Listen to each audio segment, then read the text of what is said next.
Welcome to Sweet Life Beat Life. We hope this video helps. You start by making sure you're using an administrator account because driver changes require elevation.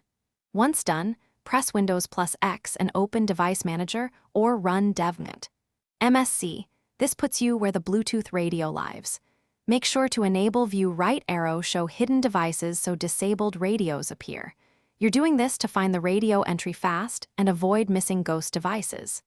Next, expand Bluetooth and locate the radio adapter entry.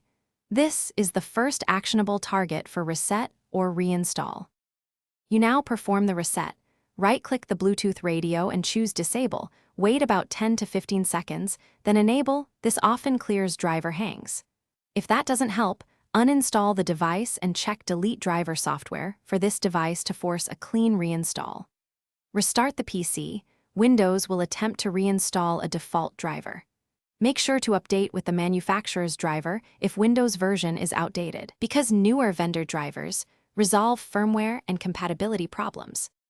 You finish by verifying system services and updates to restore functionality.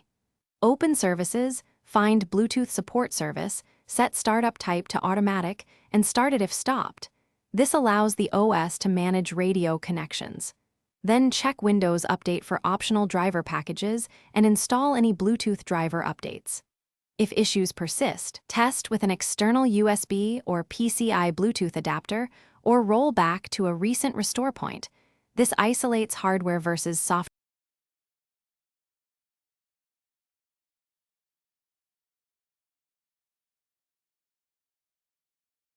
Thanks for watching. Consider subscribing if we helped you.